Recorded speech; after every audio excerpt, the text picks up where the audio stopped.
Hey everybody, I'm Paintball Dad. Thanks for tuning into my channel. Today I want to talk about how to know when you're ready for a new paintball gun. It's the month of December and the holidays are upon us, and I'm sure most of you have been thinking about getting yourself a new paintball gun. But I doubt very many of you have actually asked yourself, are you ready for a new paintball gun? So let's talk about that. Now I want to be clear about something right up front. If you're the type of person that just has a couple $1,000s laying around and you just want to buy yourself a brand new Lux or a brand new CS3 and you're dead set on that, then this video is probably not going to be very helpful to you. But if you're like me, if you're like the average person who isn't made of money and you need to make careful decisions about what you purchase in paintball, then keep watching. You're probably going to find something useful in this video. Now, I've been playing paintball for a little over 18 years now, and pretty much every paintball gun that I've got was because I had realized I had outgrown the current paintball that I had skill-wise. My skills were getting better and better, and I had realized I was going from a beginner to an intermediate player to a more high-skilled tournament player. And so with each stage, I decided it was time for me to get a new paintball gun. And that's kind of the mind frame that I'm going to try to impart into you guys to kind of figure out whether or not you're actually ready for a new paintball gun before you spend hundreds or even thousands of dollars on buying a new paintball gun. And we're going to break this down into 3 different steps. We're going to break it down into beginner, intermediate, and then a tournament grade, or low, mid, and high, if you want to call it that. So let's talk about the beginner phase. When I was a beginner, a little over 18 years ago, I, like most people, did not start out with my own equipment. I borrowed or rented equipment. My first time playing was actually not at an official field. It was actually in just the backwoods of my hometown.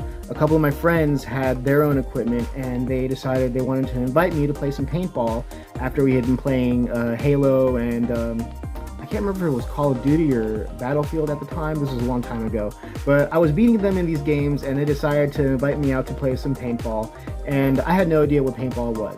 They let me borrow one of their guns, and it was like a 10-shot pistol. It was an Armatech Zeus. I don't think they make those anymore.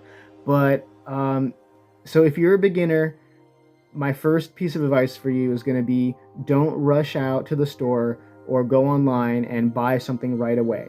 Wait a few times of playing to figure out whether or not you actually like paintball, first of all, because that's a big thing. There's a lot of people out there who will think that paintball sounds cool or that it looks cool, but then when they get into it, they realize, wow, this hurts a little more than I thought it would. I'm not really sure if I want to keep doing this. I've met a lot of people like that. I've seen it happen a lot. I used to be a referee at a paintball field for maybe like 3 or 4 years, and I've seen that happen a lot, especially with kids. Kids will go to a birthday party, they'll think paintball sounds really fun, and then they realize it hurts a little more than they were expecting.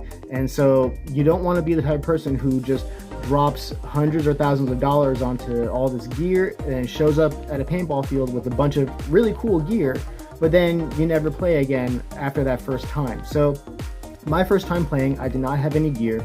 I borrowed a mask, I borrowed that 10-shot pistol, and I fell in love with the game. That was when I realized I needed to get my own stuff. That first day of playing, I actually did not get shot. So that's another thing. I realized not only did I love it, I was actually pretty good at it, compared to like a beginner's level. But so I realized, yeah, I really want to invest into this. So that's going to be your first step. Play a few times as a beginner, and then make sure that you actually want to invest into this sport, because it will be expensive. Even with sponsorships, it's expensive. Then let me show you what I moved on to afterwards. So my very first paintball gun was actually this, a Spider Rodeo. If you know anything about paintball guns, you'll probably notice that the regulator is missing. I have a friend who's trying to fix my regulator right now. This was actually my very first paintball gun, the Spider Rodeo. At the time, in like 2005-ish, it retailed for maybe like $150 if I remember correctly. So it wasn't too expensive. It's a mechanical marker, nothing electronic about it. You pull it, it has a push button safety on it. You pull the trigger, one ball comes out every time you pull the trigger. It's bulky. It's not very comfortable. I can tell you that. I remember after I would often get like little blisters on parts of my hand just because the weight of the gun, just from resting on my hand after the day was done, it would just, you know, create a blister either like in the palm of the webbing of my hand, or like on the top of my trigger finger just from rubbing against the gun. But this is an example of something that, you know, is a great beginner's gun. Spider, I love spiders. In the beginners, you know, world, there's lots of debate between getting a spider or a Tippmann. Spiders are usually something that players go for if they're looking to get into speedball down the road, because these look more like speedball guns. Here's another example of a spider gun that I have. This one is the Spider Victor, and it's only like 75 bucks, I think, online on most websites that you look at. Same exact, you know, concept. It's mechanical, it's cheap. This one's actually a lot lighter than the other one, than the Rodeo, but same exact concept. It's mechanical, it has that push button safety, and then just very simple mechanical trigger, one ball every time you pull the trigger. But this is an example of something that you would want to get if you are at the beginner stage. Get yourself something that's cheap, get yourself something that's mechanical, something that's going to be kind of rugged too, something that could take some punishment, because when you're still learning how to play paintball, you're going to make mistakes. You're going to fall, you're going to drop your gear, you're going to trip on the field. You want something that's going to be able to take some punishment. So spiders or even Tippmanns are a great example of beginner's guns. They are cheap, and if you decide at any point that the beginner's level is where you want to stay at, then that's fine. Hey, you only spent 150 bucks to get into the sport. Or if you decide that, you know, paintball is not your thing, same thing. You only spent about 150 bucks to get into the sport. No big deal.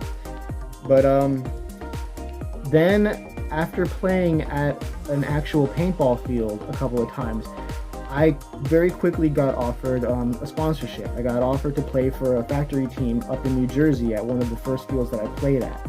This was a long time ago. It was called eJam at the time. And that's where things really took off from there. And that's when I made that next decision to jump from a beginner's level gun to an intermediate level gun. And we'll talk about that next. So now, after a year or two of playing paintball, I got to that phase where I realized my skills were growing and I wanted to play competitively, and it was probably time for me to get a new gun. Now, when you get to this phase, I'm going to recommend that you don't buy anything brand new. Same thing when you go to higher levels. Maybe not brand new, that's not the right term, but don't buy anything that is full MSRP price. Try to get something that's used, or wait for a sponsorship deal, somebody to help you out with things. Once I got to this level of competitiveness, I never bought anything brand new, and I really recommend that you guys do the same. You'll save a lot of money that way, obviously. That's the big takeaway from it. So my first mid-end, I would say, paintball gun was the PM6. I don't have one. I wish I could show you to you, but I will put a picture up once I get the time to, to crop it in. But the PM6 was a gun made by a company called Proto, which was like a sub company of Dye. I'm sure most people know Dye. Dye makes the Matrix, and the Dye Matrix had a lower costing counterpart to it made by Proto, which was called the Proto Matrix. So the PM6, the Proto Matrix 6, was my first mid-grade gun, my first tournament level gun, really, is what it is. I think tournament grade sounds better than just saying mid-grade, but something similar to it would be probably this that I still have. This was one of the guns that I got shortly after the PM6. And it's the same concept. This is an E-Tech 3. What I mean by the same concept is that this is a lower costing version of the Planet Eclipse Egos at the time.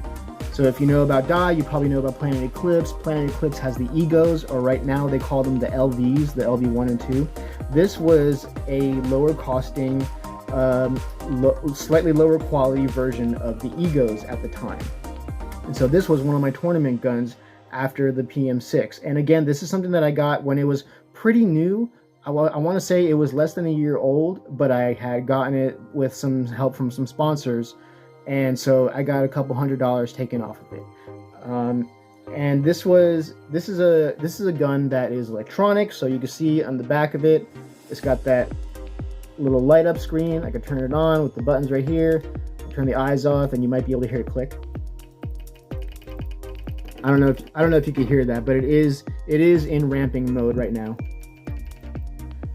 for whatever was the speed when the last time I played. It might have been 15 balls per second still. I don't know. But anyways, so when you get to these types of guns, you want to ask yourself, first of all, am I ready for it? And I made that decision to say, yes, I was ready for it.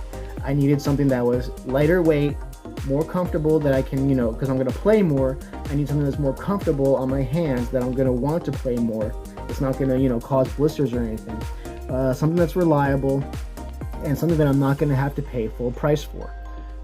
So this is a great example of something mid-grade that you can get. Right now, I don't know if you can still find these things, honestly, but something similar to this at this day and age would probably be something like the Die Rise, I think, or maybe an older model G-Tech. That would actually probably be a really good idea. Let me pull that one out.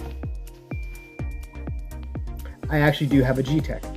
This is one of my more recent guns. It's not my highest end gun, but it is a really good gun made by Planet Eclipse, and it's the same concept as like the E-Tech from the Ego. This is the G-Tech, which is like a slightly lower quality and lower costing version of the Geo series from Planet Eclipse. I would say very high end, more towards the higher end of mid-grade guns, but same concept. It's very lightweight, very simple to use, or very easy to maintain, I should say. The bolt on these new guns come out so easily. You just pop them out, very easy to take care of. And again, I made this decision to jump to this because somebody had given me a deal where I can get it used for a great price, and my tournament skills were outgrowing my E-Tech here. I wanted something that was a little bit more geared towards what I needed, especially with this screen that helps a lot, so you can change the settings when you're going to different tournament series for like different rates of fire. So yeah, again, same thing. Just keep in mind when you're bumping from each phase to ask yourself, am I ready for something, for the next step? Okay, so now going from mid-grade to high-end competition, or mid-grade guns to high-end guns. In the last year, I had started playing NXL. Prior to that, I had done mostly local stuff, local small tournaments, regional stuff like CPXL down here in the Carolina area.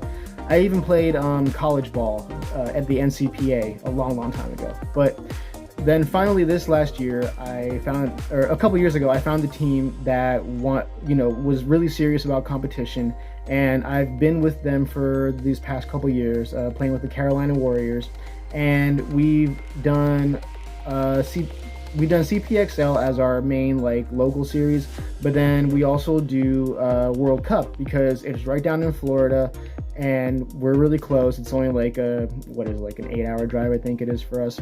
So every year we've been going down to World Cup, and once we started playing NXL World Cup, that's when I really decided, okay, maybe it's time that I get a really high-end gun, something that is top of the line. And I actually was able to get my favorite gun, my gun that I've been wanting for a long time, a Planet Eclipse Geo. This right here is the Planet Eclipse Geo 4. And again, I did not pay full price for this. It was only a year old, and I got it from a former teammate of mine. He had bought it, he was selling it, and I got a really good deal on it. And it is definitely the best paintball gun that I have ever owned. But again, I still made that decision, asking myself, am I ready for this next step? And the answer was yes, because I realized, okay, I'm going from one level of competition to another level of competition. Maybe it's time that I step up. And I was able to notice that my skills were growing as well. So the bottom line is that I'm trying to explain to you guys, make sure that you're ready for a new paintball gun. Because if you're like me, if you're not made of money, then these are decisions that need to be thought about pretty thoroughly, and you don't want to just show up at a paintball field with a bunch of really cool gear and then just suck, because that is kind of embarrassing. It happens all the time. I've seen plenty of dudes show up to paintball fields with brand new equipment.